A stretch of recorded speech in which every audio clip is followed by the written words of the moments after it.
हाथ पैर पर चोट के निशान और गर्दन भी टूटी। रेप के बाद गला घोंटकर हुई थी ट्रेनी डॉक्टर की हत्या।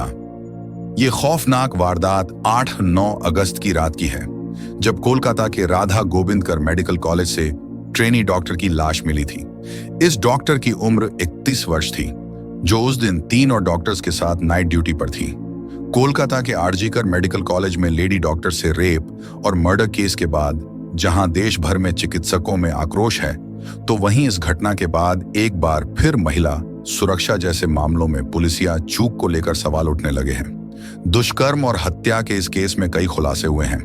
वहीं कोलकाता में रेप और मर्डर का शिकार हुई लेडी डॉक्टर के परिजनों को पुलिस ने पोस्टमार्टम रिपोर्ट सौंप दी है। इस रिपोर्ट में हत्या, मौत से पहले की प्रकृति और सेक्सुअल पेनिट्रेशन की बात की कही गई है। इसमें बताया गया है कि पीड़िता की हत्या गला घोंटकर हुई थी। उससे पहले उसके साथ बलात्कार हुआ था। आरोपी ने 2 बार उसका गला घोंटा था। उसकी मौत सुबह 3 से 5 बजे के बीच हुई थी। आरोपी भी गिरफ्त में है। वहीं पुलिस सूत्रों का कहना है कि आरोपी अपराधी संजय रॉय शराब पीते हुए अश्लील फिल्में देखने का आदी था। वारदात वाली रात वो अस्पताल के अंदर कई बार आया गया था। आरोपी से पूछताछ, परिस्थितिजन्य साक्ष्य और सीसीटीवी फुटेज के आधार पर कई सनसनीखेज बातें सामने आई हैं। पुलिस पूछताछ और सीसीटीवी फुटेज के जरिए इस पूरे मामले की टाइमलाइन सामने आई है। साथ ही यह भी कि अब तक जांच किस नतीजे पर पहुंची है। ये खौफनाक वारदात 8-9 अगस्त की रात की है, जब कोलकाता के राधा गोविंदकर मेडिकल कॉलेज से ट्रेनी डॉक्टर की लाश मिली थी। इस डॉक्टर की उम्र 31 वर्ष थी, जो उस दिन 3 और डॉक्टर्स के साथ नाइट ड्यूटी पर थी। इनमें 2 डॉक्टर चेस्ट मेडिसिन डिपार्टमेंट थे, एक ट्रेनी थी, एक कर्मचारी अस्पताल के हाउस स्टाफ से था। उस रात को इन सभी डॉक्टर्स और कर्मचारियों ने साथ में खाना खाया था। इसके बाद महिला डॉक्टर रात को करीब 2 बजे सोने के लिए अस्पताल के सेमिनार हॉल में चली गई। इसके बाद संजय रॉय पीछे के रास्ते से इस सेमिनार हॉल में आया और पहले उसने इस लड़की की निर्ममता से हत्या की और फिर उसका रेप किया। सबसे बड़ी बात यह है कि ये आरोपी ना तो अस्पताल के स्टाफ से था, ना ही किसी मरीज का कोई रिश्तेदार था। वो कोलकाता पुलिस के लिए सिविक वॉलंटियर का काम करता था। इस मेडिकल कॉलेज में जब कोई पुलिसकर्मी भर्ती होता तो वो उसकी दवाइयां लाने के लिए और उसकी दूसरी मदद के लिए सहायक के तौर पर मौजूद रहता था। लेकिन जिस दिन ये घटना हुई, उस दिन आरोपी किसी काम से अस्पताल नहीं आया था। उस दिन ये अस्पताल के पीछे वाले हिस्से में शराब पीने के लिए आया और इसने शराब पीने के बाद अपने मोबाइल फोन पर अश्लील वीडियो देखे थे, फिर वारदात को अंजाम दिया। इसके बाद सुबह करीब 4:45 बजे उसे सेमिनार हॉल से बाहर निकले हुए देखा गया। वारदात को अंजाम देने के बाद आरोपी ने सबूतों से छेड़छाड़ करने की कोशिश की थी। पुलिस को ऐसे सबूत मिले हैं जिनसे पता चलता है कि आरोपी ने घटना स्थल से खून के धब्बे धोने की कोशिश की थी। वापस घर जाने के बाद उसने अपने कपड़े भी धोए थे। आरोपी के खिलाफ बीएनएस की धारा 64 बलात्कार और 103 हत्या के तहत केस दर्ज है।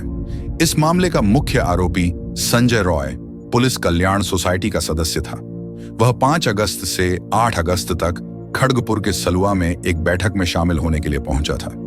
संजय रॉय बतौर सिविक असिस्टेंट के पद पर काम करने का दावा करते हुए वहां मौजूद था। 8 अगस्त को कब क्या क्या हुआ, पूरा घटनाक्रम समझिए।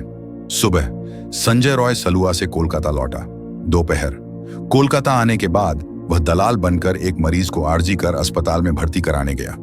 मरीज को भर्ती कर लिया गया। रात 11 बजे संजय अस्पताल की उसी इमारत में मरीज को देखने और एक्सरे कराने के लिए वापस आया। उस समय उसके साथ मरीज के परिजन भी मौजूद थे। रात 1 बजे संजय एक अन्य मरीज की सहायता के लिए उसी इमारत में लौटा जिसका ऑपरेशन होना था। मदद करने के बाद वह करीब 1:30 बजे अस्पताल परिसर से वापस लौटा।